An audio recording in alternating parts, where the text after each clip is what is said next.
Hey everybody, it's Miss Kelly again, coming to you from Hemlock Farms Conservancy.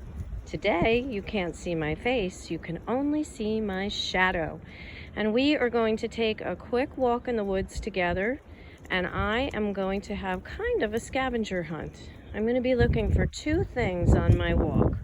One that's rough and one that's soft. So something rough and something soft. And we're going to remember our rules of find, observe, and do not disturb. So if we do have to move something in the forest, let's be gentle. Let's be soft. Kind of the way your mom says when you come in the house, don't jump on the couch and take off your shoes so you don't get any dirt on the carpet or on the hardwood floors.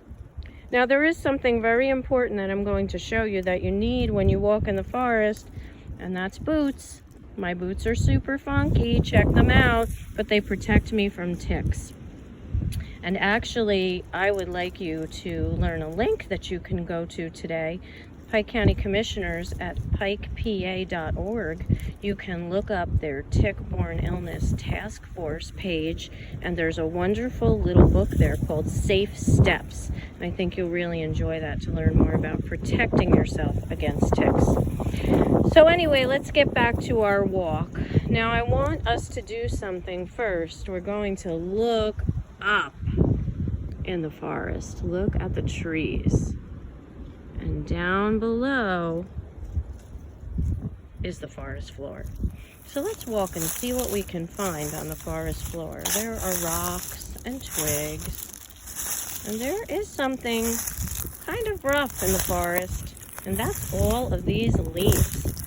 Boy, the forest is a messy place. Look at the mess on this floor. Somebody needs to clean this up. People like to clean up leaves, right? But the forest needs all of these leaves. And they're one of my favorite things on a fall day or even at this time in spring to walk through because they're really crunchy. And I always say I like a crunchy walk. Now it is important to clean up leaves near your home, that's for sure. Leaves near your home can cause wildfires, especially if you live in a forest. So a little spark from a chimney or a fire pit could create a really serious problem. Smokey Bear is right. So keep cleaning them up near your house, but let's leave them undisturbed on the forest floor. Today, though, we're going to look a little deeper at these. This is the rough thing that I want to find, and there's a lot of rough stuff here. There are twigs, there are leaves. Look at those acorn tops. I'm going to point to the acorns right here. There's even a whole acorn right there, tiny little one. And I'm going to gently push them aside. I have my glove on, Very Hungry Caterpillar, one of my favorite books. And I'm going to move these leaves aside very gently. And look at that. They're still leaves, if you look at it, but they're broken up. They're decomposing. Look at that.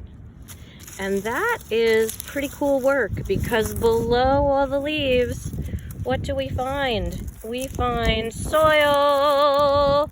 Ta-da! Super important. I love soil. Soil is the foundation of our life. Our houses are built on it. Our roads are built on it. And farmers will tell you it is super important because our food grows in it. What would we do without soil? It's something we really don't think about. I never call it dirt. Dirt just seems like a terrible name for it. I like to call it soil, which is its real name. And in this soil, there's a lot of stuff happening. This is really soft, this soil. You can also see roots from the trees. And I promise you I will cover it back up when we are done. In this soil, if it was a warmer day, and it is not a warm day today, it is a windy, crazy day in Pike County. It's chilly. We would see insects and all kinds of millipedes and mites and also arthropods like worms crawling around in here, moving this soil around. Worms do super important work in soil. They ingest it and digest it, and they have castings, which in worm language is poop. They poop out the soil, and they create the opportunity for the soil to receive oxygen and water better.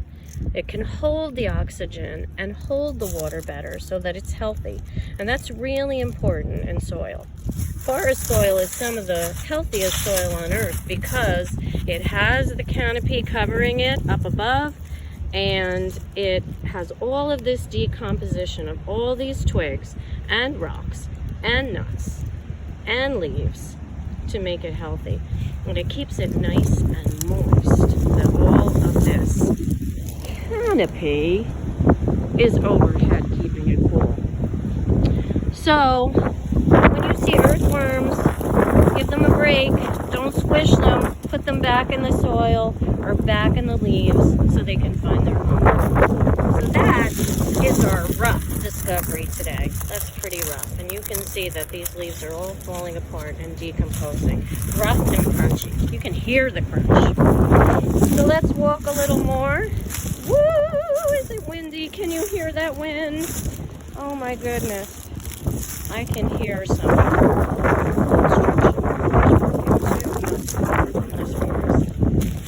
Here is something soft. One of my very favorite things in the forest.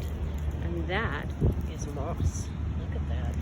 I'm going to feel it for you with my glove. Can you see how soft it is? You can press your hand into it like a carpet. It's amazing. It is very much like a carpet. And it looks like it would go very deep down into the ground, doesn't it? Look at all of the little pieces of moss. Oh, maybe I went a little too fast. I need to practice my camera work. I'll get better at this every week. Anyway, there are over 12,000 species of moss on the planet. They are very small, and if you look very closely, it's not one plant. It's many, many little plants together. And the crazy thing about moss is it has no roots. It grows in all the craziest places. It can grow on rocks, like you see it growing here. It can grow on logs, like you see it growing here. On my camera even more. It can grow right on the ground, like you see it growing here. And sometimes it grows on people's roofs. That's not the best place for it, unless you have a natural roof, and that's a whole nother story for another day. But I want to show you a piece of moss that's loose on the ground to show you that it has no roots. All of those little plants, woo, we're a little out of focus there. It has no roots. It grows right on the ground. It is very beneficial in the forest because it holds water and moisture. And again, just like healthy soil, that is a good thing because that stops erosion. And when erosion happens, that means that soil is moving to places it should not go. And usually that means into the water supply, to streams and lakes, and that's not a good thing because we drink that water. Our water supply is very important because water, just like soil, is very, very beneficial. We need water and soil to have a food supply.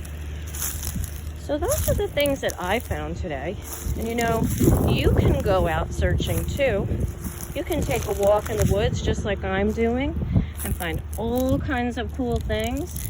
Twigs with moss, insects burrowing deep, maybe the occasional chipmunk or squirrel or a bird.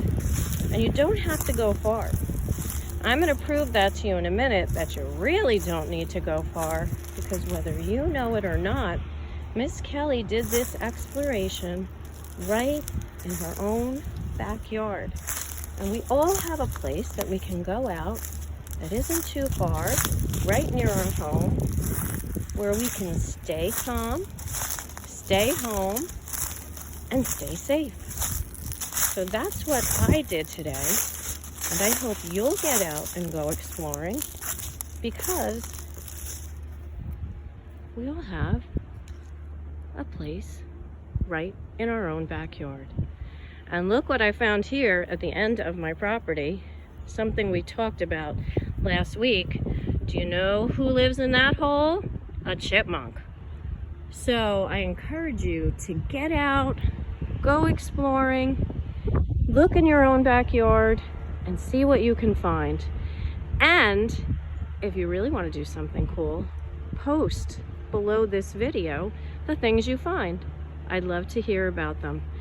And that's all for this week. I will see you next Friday at 1 o'clock.